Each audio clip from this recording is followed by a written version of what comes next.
Good morning guys. आज का जो मेरा टॉपिक है वो है रेसिज्म के ऊपर। और मैं इस टॉपिक पे ज़्यादा नहीं पर जो कुछ भी बोलूँगा बहुत फैक्ट बातें बोलूँगा। रिसेंटली हमें बहुत सारे कंट्रीज से न्यूज़ मिलती है सुनने को कि ऑस्ट्रेलिया में इंडियंस के खिलाफ मार्च निकाला गया, अलग अलग कंट्रीज़ में निकाला गया कि गो बैक इंडिया, है ना। H1 वीज़ा बंद करो, यहाँ पे टॉर्चर किया गया, यहाँ पे हरास्ट किया गया उनको, यहाँ पे बुली किया गया। बहुत सारी चीज़ें हो रही हैं हमारे सराउंडिंग्स में। और फिर हम उनको यहाँ बैठे बैठे गाली देते हैं कि यार अच्छा हुआ इसके साथ ऐसा हुआ, अपना देश छोड़ के गया है, वहाँ पे ये कर रहा है वो कर रहा है। अगर क्या क्या होगा अगर मैं आपको ये कहूँ कि वहाँ पे इतना सब कुछ होने के बाद भी एक मर्डर का जो रेशियो है वो 0.63% है, और वहीं इंडिया में पर ईयर जो है वो 1.63% है। वो 0.63 और 1.36 तीन गुना का फ़र्क है यहाँ पे। यहाँ पे 100 में से 3 आदमियों की हत्या होना नॉर्मल है, वहाँ पे 100 में से आधे या एक की हत्या होना भी बड़ी बात हो जाती है। फिर भी उनका क्राइम रेट इस दर पे हमसे कम है, इतना ज़्यादा चीज़ें होने के बाद भी। क्या होगा अगर मैं आपको ये कहूँ कि जो बंदे इंडिया छोड़ के गए हैं रिसेंटली या अभी रह रहे हैं इंडिया के बाहर, वो आज भी इंडिया के लिए एसेट है, और हम आप इंडिया में रह के भी लाइबिलिटी हैं। ऐसे बहुत सारी फैक्ट होगी, बहुत सारी चीज़ें हैं जहाँ पे लोग हमारे आसपास के हम आपके जैसे लोग बैठते हैं यहाँ पे, लेकिन हमें इस चीज़ के बारे में बिल्कुल नहीं पता है कि देश में क्या हो रहा है, क्या सच में मैं देश के लिए कुछ कंट्रीब्यूट कर रहा हूँ या कुछ भी कर रहा हूँ जो मैं देश के लिए एक एसेट माना जाऊँ। और हम बस बैठ के दूसरों के बारे में ज्ञान देते रहते हैं और वहाँ के लोगों की बुराइयाँ करते रहते हैं, जो हमारे यहाँ से गए हैं वो उनकी बुराइयाँ करते रहते हैं।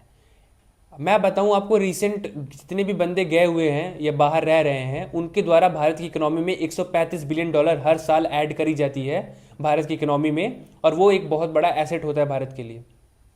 वहीं हम आप जैसे लोग बैठ के यहाँ पे रेसिज्म करते हैं, डिस्क्रिमिनेशन करते हैं और ये सब के बारे में चर्चा करते हैं। क्या रेसिज्म भारत के अंदर नहीं है? क्या डिस्क्रिमिनेशन भारत के अंदर नहीं है? क्या कास्ट सिस्टम भारत के अंदर नहीं है? ऑब्लिगेशंस भारत के अंदर नहीं है? आज भी हम इन चीज़ों पे लड़ाई करते हैं जहाँ पे हमारे कि ये हमारे कास्ट का है, ये हमारे रिलीजन का है, ये हमारे धर्म के लिए ये कर रहा है, ये हमारे चीज़ों के लिए ये कर रहा है। जबकि ठीक है वो कर रहा है, अच्छा बात है, अच्छी चीज़ें हैं। क्या इसके अलावा आपका ये हक नहीं बनता कि आपको इस पे भी सवाल पूछने की ज़रूरत है कि मेरे मेरे पैसे दिए गए पैसे द्वारा जो हमारे स्टेट में, हमारे राज्य में, हमारे गांव में, हमारे शहर में जो मेडिकल फंड अप्रूव होता है उससे क्या थोड़ा एक भी परसेंट मेडिकल डेवलपमेंट हुआ? क्या एक भी परसेंट शिक्षा डेवलपमेंट हुई? जितने भी ये फंड रिलीज होते हैं, ये फंड जाते कहाँ हैं? नेताओं के गाड़ियों में, उनके प्रचार प्रसार में, उनके घर में, उनके मेंटेनेंस में।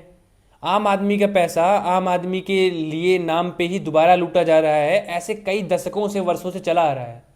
आज भी आप बिहार में जाके देखेंगे तो बहुत सारे इंटरव्यूज मैंने देखा जहाँ पे लड़की औरत कह रही है अरे मेरी जात क्या है तो मैं उसी को वोट दूंगी ना।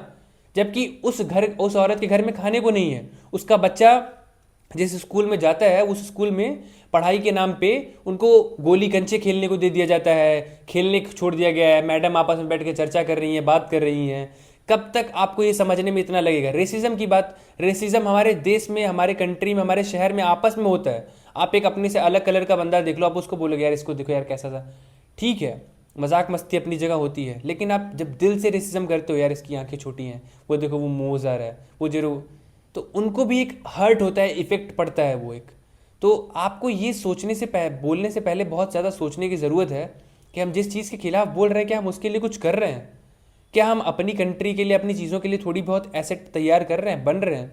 और अगर हम इतना भी नहीं बन सकते तो क्या हम इतने भी असहाय हैं और अशिक्षित हैं अभी तक इस मॉडर्न ज़माने में, जहां हमें सोशल मीडिया के थ्रू हर एक छोटा गांव का गंवार बंदा भी दिन भर स्लाइड कर रहा है और उसे देखने को मिल रहा है कि देश विदेशों में क्या हो रहा है? पहले नहीं थी ये चीज़ें, लेकिन अब तो हैं।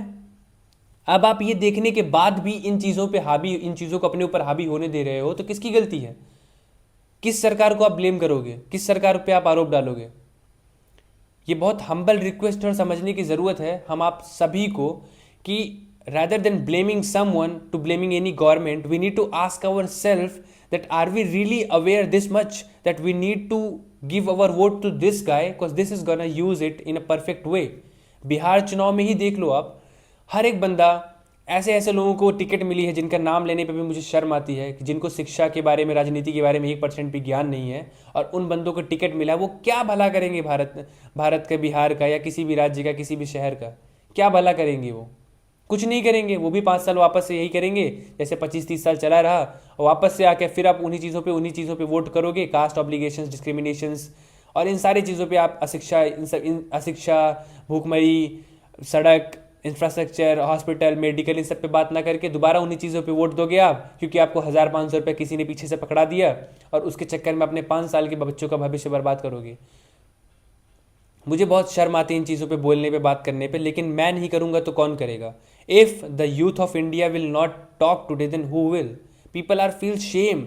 लोग अपना वोटर आईडी कार्ड नहीं बनवा रहे हैं, कितने सारे लोगों का वोटर आईडी कार्ड नहीं है। दे फील सो शेम कि यार मैं मतलब क्या वोट दूँ, कोई पार्टी डिजर्व ही नहीं करती। अरे जो पार्टी डिजर्व नहीं करती या थोड़ी तो कुछ है उसके अंदर सेंस, आप नोटा चूज करो ताकि देश को भी ये चीज़ पता चले कि नहीं, ऐसी बहुत सारी चीज़ें हैं जहाँ पे अब गलत हो रहा है और हमें इसके खिलाफ आवाज़ उठाने की ज़रूरत है।